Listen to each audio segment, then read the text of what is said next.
Je n'aurais jamais imaginé que ma vie prendrait une tournure aussi radicale pendant cet hiver. À la ville, j'avais 30 ans et je pensais que tout était parfaitement arrangé. J'ai été mariée à Philippe pendant 5 ans, j'ai mené une carrière réussie et j'ai vécu dans une charmante maison nichée dans la banlieue paisible de Lekki. Mes journées étaient remplies de l'agréable routine du travail, de la famille et de la maison, et je me sentais contente et en sécurité. Mais tout cela était sur le point de changer. Tout a commencé par un appel téléphonique de ma meilleure amie Sarah, alors que je sirotais mon café du matin et écoutais doucement la radio en arrière-plan. Le téléphone sonna, brisant le calme de la matinée. La voix de Sarah, à l'autre bout du fil, était remplie d'un mélange d'urgence et de détresse qui a immédiatement fait battre mon cœur. Je ne savais pas que cet appel allait détruire la vie apparemment parfaite pour laquelle j'avais travaillé si dur. « Léa, je dois te demander une immense faveur, » dit Sarah, la voix teintée d'inquiétude. « Il s'agit de mon fils, Lucas. Il vient d'être accepté à l'Université de Paris pour étudier l'architecture, mais je ne connais personne là-bas qui puisse l'aider à s'installer. Pensez-vous que vous pourriez ? » Sa voix s'est interrompue. Elle n'avait pas besoin de finir la phrase. Sarah et moi étions inséparables depuis nos jours à l'école, et même si la vie nous avait emmenés sur des chemins différents, elle a déménagé à Lyon tandis que je restais à la ville, notre amitié restait inébranlable. « Bien sûr, » répondis-je sans hésitation. « Je serais heureuse de l'accueillir. Il peut rester avec nous jusqu'à ce qu'il trouve son propre logement. » Je me souvenais vaguement de Lucas des quelques fois où nous nous étions rencontrés lors de réunions de famille. La dernière fois que je l'ai vu, il avait environ 16 ans. C'était un adolescent dégingandé et timide. Aujourd'hui, 7 ans plus tard, je me préparais à accueillir un jeune adulte chez moi. Le jour de son arrivée, Philippe et moi sommes allés le chercher à l'aéroport. Pendant que nous attendions au terminal, mon esprit se demandait à quoi pourrait ressembler Lucas maintenant. Serait-il toujours ce garçon timide ou était-il devenu un jeune homme confiant ? La réponse est venue lorsque je l'ai vu franchir les portes d'arrivée. Mon cœur manqua un battement. Lucas s'était transformé en un homme grand et athlétique, avec un sourire captivant et des yeux marrons profonds qui semblaient voir à travers vous. Sa peau d'ébène brillait sous les lumières de l'aéroport, et ses cheveux bien coupés ajoutaient une touche de sophistication à son apparence par ailleurs décontractée. Pendant un moment, j'étais essoufflée. « Tante Léa !» Lucas s'exclama en nous voyant, utilisant ce titre affectueux qu'il m'avait toujours donné. Même si nous n'étions pas liés par le sang, il m'a serré fort dans ses bras et j'ai senti la fermeté de son corps contre le mien. Un frisson me parcourut le dos, et je me suis éloignée rapidement, déconcertée par ma propre réaction. Philippe, de mon malaise, accueillit Lucas avec la chaleur d'un frère aîné. Pendant le chemin du retour, Lucas a parlé de ses projets d'études et de son enthousiasme à l'idée de commencer ce nouveau chapitre à la ville. J'ai essayé de me concentrer sur la conversation, mais je n'ai pas pu m'empêcher de lui jeter un coup d'œil dans le rétroviseur, rencontrant ses yeux marrons intenses qui m'observaient avec une intensité déconcertante. Les premiers jours se sont déroulés sans incident. Je me suis consacrée à faire visiter la ville à Lucas, en l'aidant à se familiariser avec le campus et ses environs. Philippe, occupé par son travail d'avocat d'entreprise, passait à peine du temps à la maison, ce qui nous laissait seuls, Lucas et moi, la majeure partie de la journée. C'est lors d'une de ces visites de la ville que les choses ont commencé à changer. Nous marchions dans les jardins luxuriants d'un parc lorsque Lucas s'est soudainement arrêté et m'a regardé attentivement. « Tante Léa, je tiens à te remercier pour tout ce que tu fais pour moi, » dit-il d'une voix douce qui me fit picoter la peau. « Je ne sais pas comment j'aurais pu m'adapter si rapidement sans votre aide. »« Tu n'as pas besoin de me remercier, Lucas, » répondis-je en essayant de garder un ton décontracté. « C'est un plaisir de vous aider. » Il fit un pas en avant, réduisant ainsi la distance qui nous séparait. « Non, vraiment. Tu es incroyable. Je t'ai toujours admiré, tu sais, depuis que je suis enfant. » Ces paroles m'ont pris par surprise et j'ai senti le rougissement me monter aux joues. Pendant un instant, je me suis perdue dans ses yeux. C'est alors que j'ai réalisé à quel point cela devenait dangereux. J'ai pris du recul, rompant le charme. « Et nous devrions rentrer, » dis-je précipitamment. « Il se fait tard. Philippe sera bientôt à la maison. » Le retour fut chargé d'une tension silencieuse. Je pouvais sentir le regard de Lucas sur moi, et chaque fois que nos bras se frôlaient accidentellement, un courant électrique parcourait mon corps. C'est faux. Je me répétais cela encore et encore. C'est le fils de ton meilleur ami. Il est assez jeune pour être ton fils. Vous êtes mariés, pour l'amour du ciel. Mais malgré mes efforts pour garder mon calme, quelque chose avait changé. Les jours suivants furent une douce torture, chaque instant seul avec Lucas était une bataille interne entre le désir et la raison. Je me suis retrouvée à m'habiller plus que d'habitude, choisissant soigneusement mes vêtements chaque matin, comme si j'étais une adolescente se préparant pour un rendez-vous. Un après-midi, alors qu'il montrait à Lucas comment utiliser la machine à laver du sous-sol, l'inévitable s'est produit.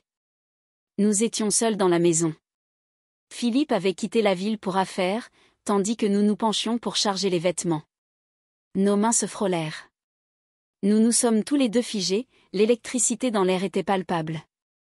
Lentement, Lucas se tourna vers moi, ses yeux brûlants d'un désir qui reflétait le mien. « Léa » murmura-t-il, et avant que je puisse réagir, ses lèvres furent sur les miennes. Le baiser fut intense, passionné, relâchant toute la tension accumulée au fil des semaines.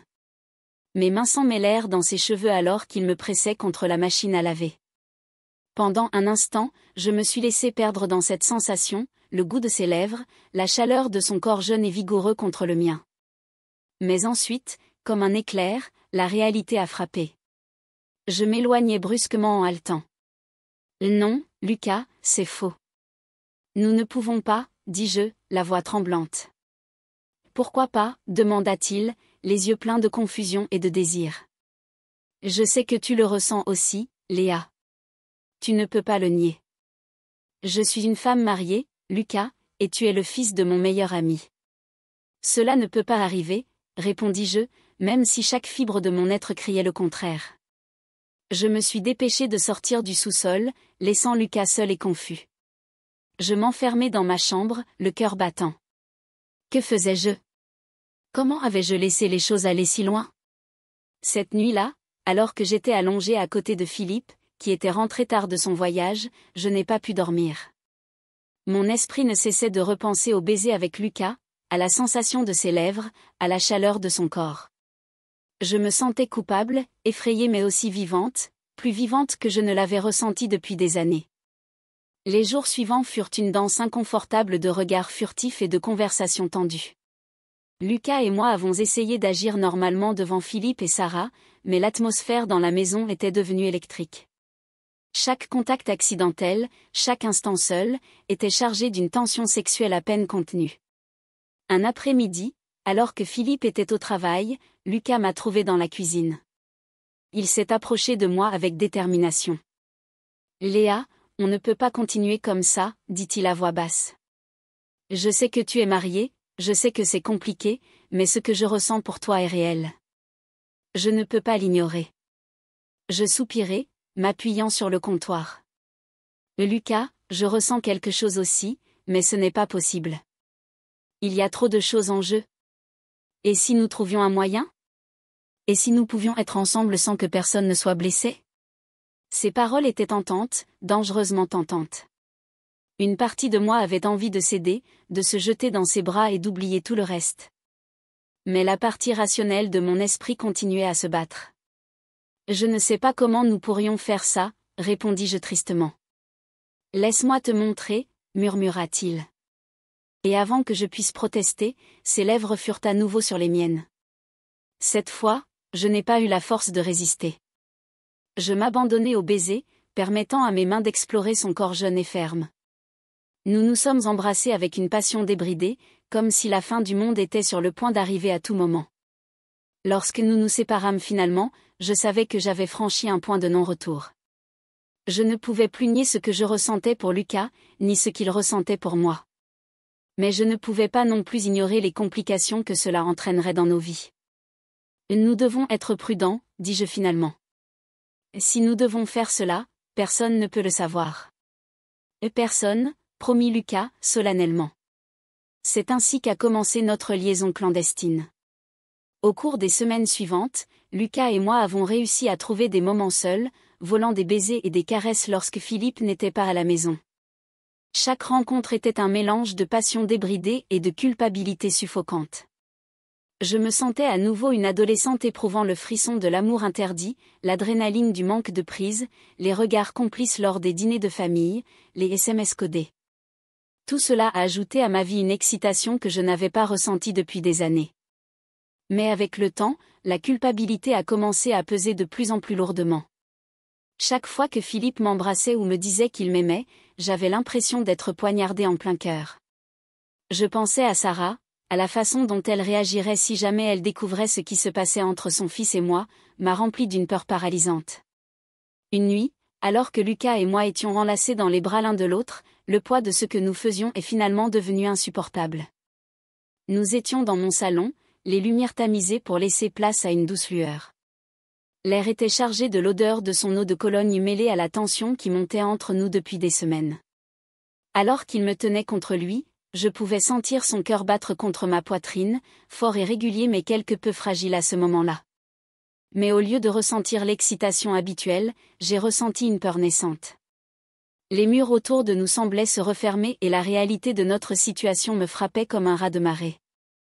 Je m'éloignais de Lucas, le souffle coupé dans ma gorge, tandis que les larmes me montaient aux yeux. « Nous devons arrêter ça, murmurai-je, la voix tremblante. Je ne peux plus faire ça. Lucas, je ne peux pas continuer à mentir à Philippe. Je ne peux pas continuer à trahir Sarah. » Le visage de Lucas s'effondra pendant un instant. Il eut l'air de vouloir argumenter, comme s'il essayait de me convaincre que nous pouvions continuer, que nous pouvions garder ce secret caché. Mais ensuite, il a vu les larmes dans mes yeux, l'angoisse sur mon visage, et il a su que j'étais sérieuse. « Je sais, dit-il finalement, sa voix à peine audible. Je sais que c'est mal. C'est juste que je ne pouvais pas m'en empêcher. Je ne pouvais pas arrêter de penser à toi. » Ces paroles furent comme un poignard dans mon cœur, attisant encore plus la culpabilité en moi. Je savais exactement ce qu'il ressentait, parce que je n'avais pas pu arrêter de penser à lui aussi. Mais cela n'a pas réglé les choses, cela n'a fait qu'empirer la trahison. « Nous sommes trop loin, dis-je, la voix brisée. Nous ne pouvons pas défaire ce qui a été fait, mais nous pouvons empêcher que la situation ne s'aggrave. Nous devons y mettre un terme, Lucas. Nous devons arrêter avant de tout détruire, avant de détruire tout ce que nous aimons. » Lucas hocha lentement la tête, ses yeux remplis d'une tristesse qui reflétait la mienne. Il tendit la main et essuya doucement une larme de ma joue. « Tu as raison, il faut l'arrêter. Mais ce ne sera pas facile. » J'ai hoché la tête, sachant que mettre fin à notre liaison serait la chose la plus difficile que j'ai jamais faite. La connexion entre nous était indéniable et l'idée de ne plus jamais sentir son contact, de ne plus jamais voir cette étincelle dans ses yeux, était presque insupportable. Mais ce n'était rien comparé à la douleur que nous causerions si nous continuions dans cette voie. Les jours suivants furent angoissants. Lucas et moi nous évitions, essayant tous les deux de mettre de la distance entre nous pour faciliter la séparation. Mais la pression de prétendre que tout était normal, de cacher la vérité à Philippe et à Sarah, était écrasante. Puis, un soir, alors que j'étais assise seule dans le salon, Philippe entra tout juste du travail. Il entra dans la pièce et s'assit à côté de moi, ses yeux scrutant les miens avec une intensité qui fit battre mon cœur. « Quelque chose ne va pas, Léa ?» demandai-je, en essayant de garder ma voix ferme. Il n'a pas répondu tout de suite. Oh, au lieu de cela, il m'a pris la main dans la sienne et m'a regardé avec une tendresse qui a failli me briser. « Je sais, dit-il finalement, sa voix douce. Mon cœur s'est arrêté. « Tu sais ? Je sais pour toi et Lucas, dit-il, sa voix à peine au-dessus d'un murmure. La pièce sembla tourner autour de moi et j'avais l'impression que le sol s'était arraché sous mes pieds. J'ai essayé de parler, mais aucun mot n'est venu. Tout ce que je pouvais faire, c'était le regarder, mon esprit s'emballant alors que j'essayais de comprendre comment il pouvait savoir. « J'ai vu la façon dont vous vous regardiez, » poursuivit Philippe, la voix empreinte de douleur. Au début, je ne voulais pas y croire. Je pensais que j'imaginais juste des choses. Mais ensuite, j'ai trouvé les messages sur ton téléphone et je ne pouvais plus les ignorer. Les larmes coulaient sur mon visage alors que je réalisais l'étendue du mal que j'avais causé.